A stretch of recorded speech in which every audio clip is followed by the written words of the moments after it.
The following story discusses individuals connected to the case of Danny Harris.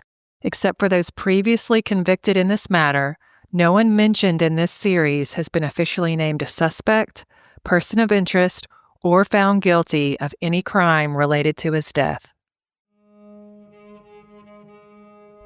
We was cellmates, and I had to put her out of my cell because she was stealing from me. What was she stealing from you? She really wasn't a nice person. I'm just going to be honest with you. Months into the investigation, drowning in interrogation manuals and police files, it dawned on me. None of those pages were going to tell me who Tammy Vance really was, or Sarah Lucas, the people who might actually sit at the center of this murder. I realized if I wanted answers, I needed to step back into the messiness of people, especially the ones who had never been asked. Nobody really talked to her in the prison much. Just because she wasn't very nice. No, she stole from everyone. After some digging, I finally tracked down Tammy's old prison records from the Tennessee Prison for Women. Then I started dialing. One by one, I called her former cellmates. Almost all of them shut me down, except this one, who asked to remain anonymous. Do you know if Tammy ever mentioned a man named Andrew or Wayne? Wayne, now I remember that name. But the only reason I remember that, I believe she used to have nightmares with that name. She would holler that name out in her sleep. Wow. She tells me it was a cinder block cell, metal bunks jammed against the wall with a thin plastic mat for a mattress, 2 dented drawers and a crooked bookshelf that held almost nothing. That's the space where they got to know each other. That's where she heard Tammy crying out in her sleep in the middle of the night the name Wayne. Did she talk about that Sarah had killed the man and not Wayne? I don't want to answer that. Okay, I understand. I would love for you to, but I mean... I'm sure a lot of people would. So you're just afraid that if you got involved... Nobody knows what kind of connection she has in the street. So you'd be afraid of her daughter? I don't know, honey. Like I told you, there's a lot riding on that. You know, I was behind those gates with some scary people.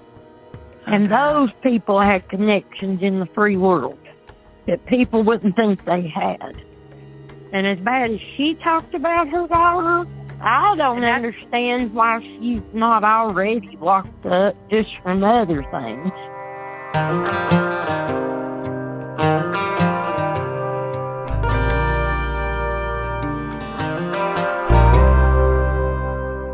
I'm Stephanie Tinsley, and this is Everything They Missed. Episode 5, The Other Story. The tension that we always have when we're deciding about whether we're going to do media, when it's over and done with, it's easy. But while it's pending, I'm always asking the question, why are we doing this? I had called Jason Gishner an attorney before. That's how I introduced him, which technically is true. But what I didn't say is that he's also the head of the Tennessee Innocence Project. It's almost always good for our organization and for people who do innocence work in general to get these stories out in the world. It's not always good for the case. And sometimes there's tension between those two things. And what's good for the case always wins. You might have heard the Innocence Project, the group fighting to undo wrongful convictions. They're spread across the country, but here's what most don't realize. It's not one big machine.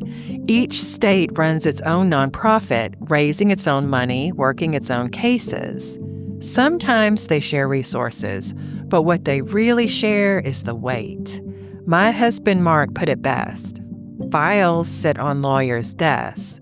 For Innocence Project lawyers, it's lives. So I definitely see real value in it. But it still makes me nervous.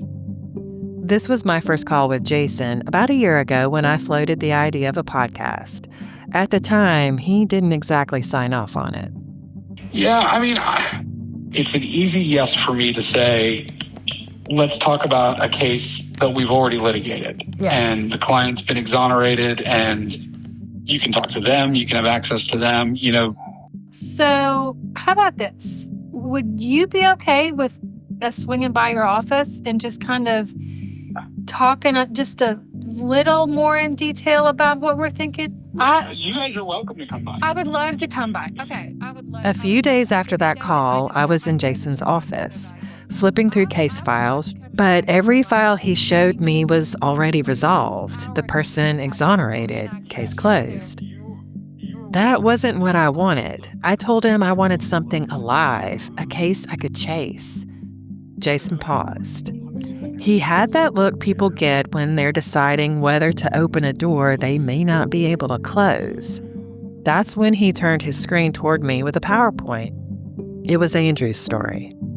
I truly believe the reason that Andrew got convicted is because the jury never got to hear the physical evidence that would either support or call into doubt one of the stories.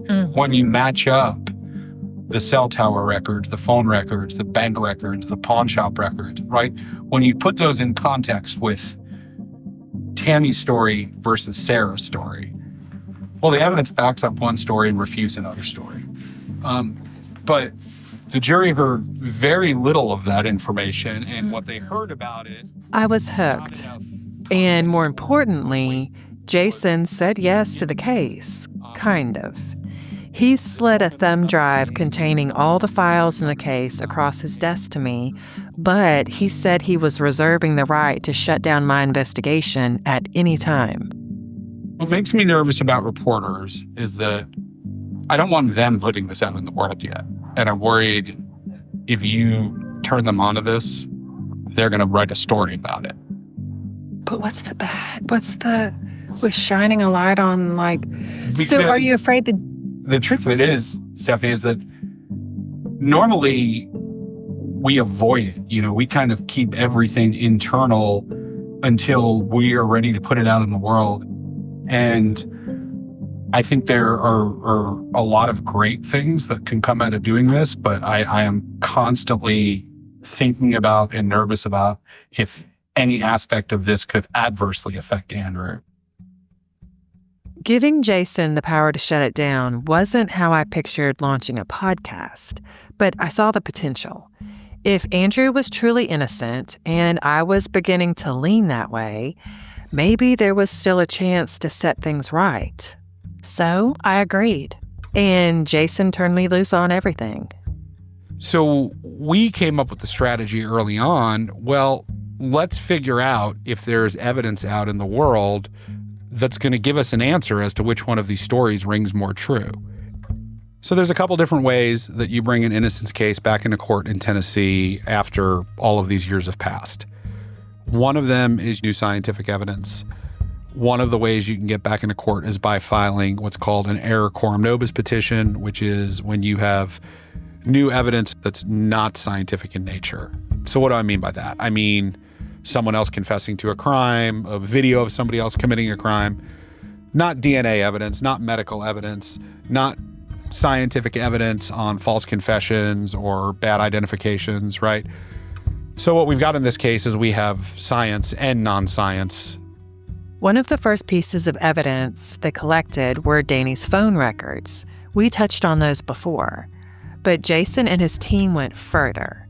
They dug up the records from the towers themselves. That gave them geolocation data, a map of where Danny's phone was really pinging and who he was connected to in those moments. And this stuff was not all that well organized. It was just a lot of information. So what we tried to do was, let's take everything we have, let's piece together the morning of the murder, and let's piece together the weeks following the murder, and let's see what connections we come across as we start to do this. So early on, what we tried to figure out is, where are all of the relevant people the morning of the crime?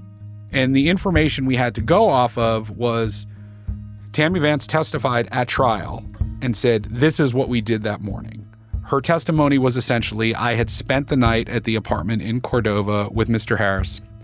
Early the next morning, we got up, We picked up my daughter in Memphis, Sarah Lucas, at the house she was living on a street called Sakala.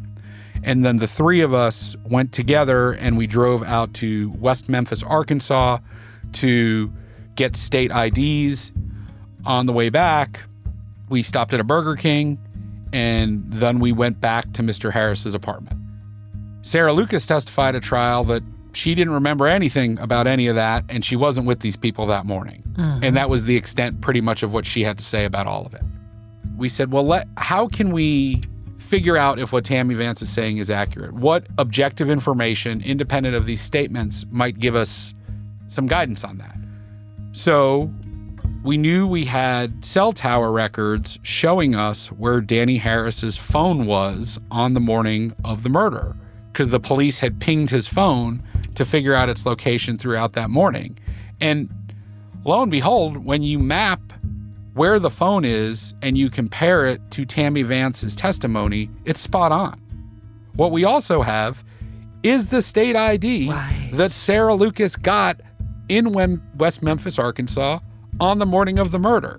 So we know for a fact she was at the DMV in West Memphis, Arkansas. Yeah. We know for a fact that Danny Harris's cell phone is at that same location the morning of his murder.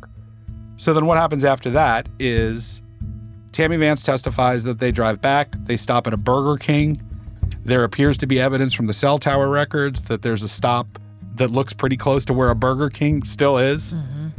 And then after that, we see the cell phone go straight back to Cordova to Mr. Harris's apartment. We never see it stop at Sakala, dropping off. There's never a stop on the way home where we see Sarah Lucas dropped off.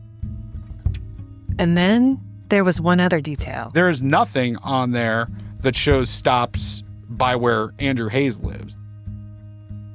As they untangled the records, Jason says they started making other moves. When we do one of these investigations, one of the strategic decisions we made is, well, let's see what's happened in the years that have followed. Let's see if Sarah Lucas has talked about this. Let's see if her family knows anything about it. So our investigator, Mark Caudell, started going around and figuring out which one of her family members was still alive and who could we talk to. We knew that there were nieces and nephews that were still around, and they lived all over the country.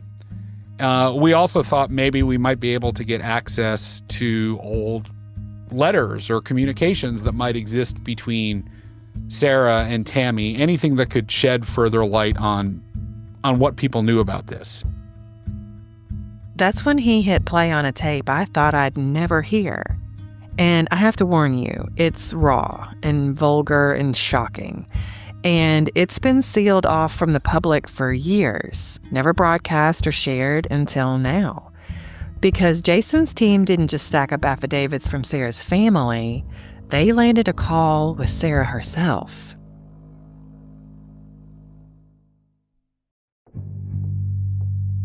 My nephew, let me explain to you. The that's sitting in jail did what he did. If this shit don't stop, I'll be to sue the pants out of your little justice system. Do you understand me? You could feel free to sue whoever you'd like, but our investigation will continue. For what? I didn't do anything. Well, that's still our investigation. In 2023, the Tennessee Innocence Project tapped Memphis defense attorney Mark Caudell to chase the story's loose ends. He started with tracking down members of Tammy and Sarah's family. Some would talk, but the ones that did warned him. If Sarah caught wind of this, she'd retaliate. Then, out of the blue, while Mark was on mid-drive on the open highway, she did. And who exactly are you? Well, you apparently know who I am if you're calling me. No, I just knew that my niece, Gracie, that you spoke with, said that you were Justice something. Yeah, I work with the Tennessee Innocence Project. And you're going to get him out of there and he killed a man, huh? That's to be determined. But you're running around, running my name all through towns and states. I'm going to sue the fuck out of y'all. Okay. That is slander. Do you understand that? I haven't said you've done anything. Okay, well, they're telling me that you're asking questions about me for what? That shit was closed years ago with Mullins and everybody else. Well, It's open again. And who let you open it? We opened it. And, we're just doing an investigation right now. I'm just trying to live my life. My mom put me in a bunch of shit because she was a piece of shit, is what my mother was. She put my sister Heather, that passed away on November 2nd of a year ago, in jail for lies. Okay. You don't know Tammy Jean Vance at all. And you don't know the little she run around with and every dick she stuffed and fucked all over town to get her fucking way. I do. I'm her daughter. She was nothing but a slut, a piece of shit mother and grandmother. Well, I mean, why are you asking questions about me, though? Because I'm conducting an investigation. And who else are you asking questions about? Am I the only one? I'm not able to tell you that. I'm letting this tape roll because it's wild. The way I hear it, Sarah sounds paranoid. And when I hear paranoia, I can't help but think it's tied to fear or to a secret. Mark Caudell stays quiet, gives her space. Tammy went around running her mouth forever. I'm picked on about it. I can't ever just be in peace. Like, I'm tired of this. I was a daddy's girl, so I didn't give a fuck if Tammy lived or died, to be honest with you. And she died 2 days from my birthday, and it didn't faze me. Because she's a cunt. Well, I mean, I can tell you this. As part of our investigation, it's not that we are trying to prove who did it. We are trying to show that there is a very good chance that Mr. Hayes did not do it. So I don't know that. I can tell you this much. Tammy was an awful individual. My dad lives next door to me, and he can't stand her name even. Right. She stole from him. She did so many things, Mr. Mark. You don't have a clue. I don't know if this man's innocent, but I know I am. I don't know. She was running around, and that was before she did this. There was a 300 people she slept with. Sarah goes off on her mother, calls her psychotic, claims the family are liars. She swears she's innocent, says she can't lie, and claims her memory's a blur. It feels like she's talking in circles, and when Mark picks up on that, he tries a different angle. He asks to meet her face to face. Sorry I went off. I'm just tired of all this. I mean, I'm stuck in the middle of something that I didn't do because my mother got mad at me because I didn't know my ass to make sure she had money. So she started this whole thing up because of that. Okay. Well, all right. Like I said, I'll give you a call once I have a better understanding of when we'll be coming out. All right. Thank you. Thank you. Bye-bye. Bye-bye. Sarah never called back. She just changed her number, packed her bags, and vanished. No one has spoken to her since.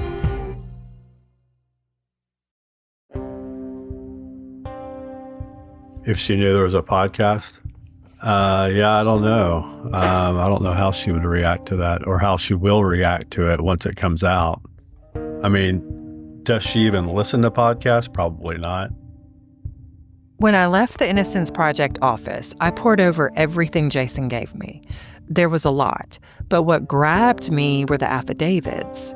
Statements from Sarah Lucas and Tammy Vance's family that were almost unbelievable. And defense investigator Mark Caudell was who first gathered them. One of the first people that I wanted to talk to was Tammy. And then I found out that she had passed away. And then I wanted to talk to Snow and found that she had passed away. And then by the time we got really into the case, Heather had passed away. And that's the problem with all of these cases. It was old enough to where a lot of the key witnesses were no longer alive. We could only do the next best thing, which is talk to all the people that were close to Heather, which is what we did. As a reminder, Heather is Tammy's other daughter, and she was one of the very first calls on Danny's phone after the murder. So I believe I talked to Trey first about what he knew about Heather I knew they had been married, but I didn't know when that relationship had ended. And so from talking to Trey, I got a lot more information than I had anticipated, because he knew a lot more about the whole Vance family going back decades. Again, I'm reading through these statements Mark collected from Tammy's family, and I was in shock. I couldn't believe what I was seeing. But in the back of my mind, I was wondering if they would still hold by those words today. Because if they did, if there's no wavering, no flakiness, it would speak volumes about the truth behind what they'd said back then. Mark Caudell assured me they'd be more than willing to talk. People in your family think that it was Tammy and Sarah that killed Danny. Oh, yeah. Trey Landers lives just outside of Memphis. For a while, he was married to Heather Vance, and when I asked him about the family, he had plenty of stories. Tammy was more the instigator and like, do this and let's do this, and because she's the one that stole the money from her mama and daddy. So they never really had real jobs? No.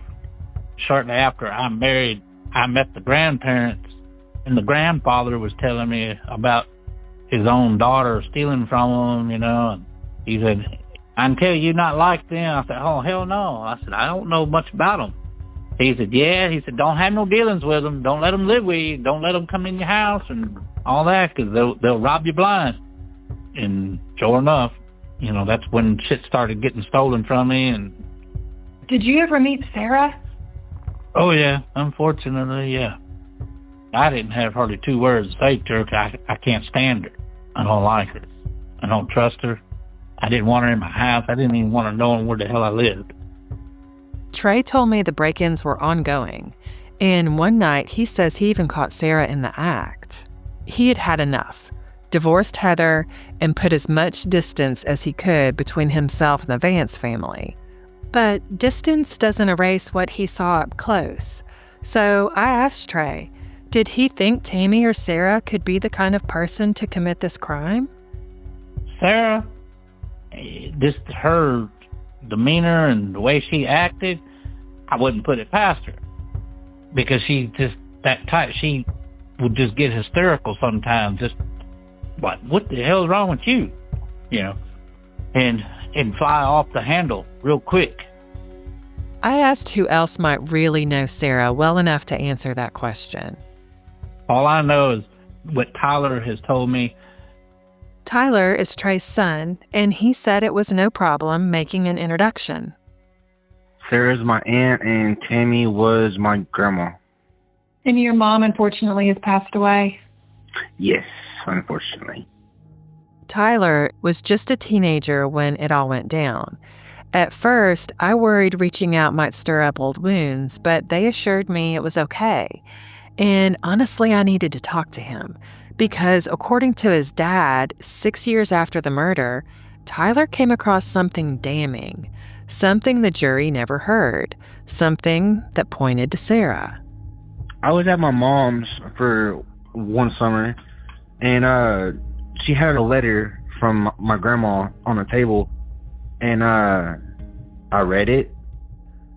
And Tammy had written it to your mom, Heather? Yes.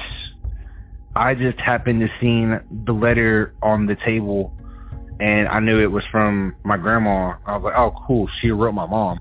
I had no idea what the letter was going to say at all. And then I read it, and I was like, oh, fuck. I knew when I read it, I was like, oh, damn. In my head, she was like, okay, fuck it. I'm going to just say what all happened that night and leave no detail out. What did the letter say? Do you remember? Pretty much just Sarah hit him over the head with a hammer, poured kerosene on his body, stuffed his mouth with a rag, and then they would go in and out of his house taking things. His TV being one of the things they got took, his checks. And it baffles me every day how Sarah somehow escaped all that. The letter is kind of what what like kicked my thought process off of, okay, Sarah is the fucking murderer and is walking the streets. I asked Tyler if he still had the letter, but he told me it was gone, lost with most of his mother's belongings. However, there was another letter, one the Innocence Project collected, written by Tammy to Sarah, and in it, there's a line that stopped me cold. It read, in quotes, "Sarah, I protected you from ever going to jail or prison and let an innocent man take your place. I'm not even sorry I did that because I never want to be with one of my girls in jail or prison," end quote. Stack all of it together, this letter, the affidavits from the family, the cell tower records, and Sarah's reputation. This is the new evidence the Innocence Project believes could crack the foundation of Andrew's conviction. They bound it in a packet called a PC-ECN, a post-conviction petition, a writ of error coram nobis. In plain English, a formal plea to the judge to reopen the case, to reconsider. If the judge agreed, the case would move to the district attorney's office. The DA could back a new trial or fight it. Either way, Jason would finally have a chance to make an oral argument on Andrew's behalf. It was in motion, but nothing was guaranteed. It could be accepted, or it could be tossed out in a heartbeat. Another detour in an already 18-year agonizing road for people who deserve the truth. I kept asking myself, how far would this go? How many more family members would step forward to point the finger at Sarah? At what point does it stop being testimony and start sounding like a chorus? And how many voices does it take before someone in power decides it's enough? Weighing all of it, I felt like there had to be something more. A Hail Mary still out there waiting to be thrown. Something undeniable. It all came back to Sarah, the other story. I needed to find a way to reach her. I do not have her number, but Ruby would definitely know more about how to get in contact with Sarah than I would. I thank Tyler, and like clockwork, just as I hang up, a text lights up my screen. It reads, "Hello, this is Ruby. I can tell you more about Sarah." I believe full-heartedly that she was a main lead in that situation because the way she bragged about it when it happened. So she bragged about the murder to you? She bragged about it to everybody. She thought it was hilarious. Ruby is Sarah's stepsister, who, like the rest of the family, had plenty to openly say. He was brutally murdered. It was brutal. And you think that she's capable of all that? She is. Trust me, the Sarah that everybody sees at first is not the Sarah that's underneath all that. Sarah is very evil, very conniving. She's going to do anything she can to get what she wants. It doesn't matter. She'll kill for it. She'll steal it. She'll do whatever she has to do to get what she wants. And that goes from money to drugs to a pair of tennis shoes, okay? I believe she needs to be put where she belongs, and that's in prison for killing the man. And I'll tell you straight up, let me know that y'all looking for her to arrest her, and I will personally drive 5 hours to find her. I jump at the offer. Ruby says although they're related, she hadn't heard from Sarah in a while. She changes her number often. But I didn't want to sit around and wait. The petition was filed. The clock was ticking. I was talking about my mission to find Sarah night and day when my friend Elizabeth called. So we were talking about Sarah, and I decided to go down that Facebook rabbit hole. I was looking at all of her friends and noticed that we had a mutual connection.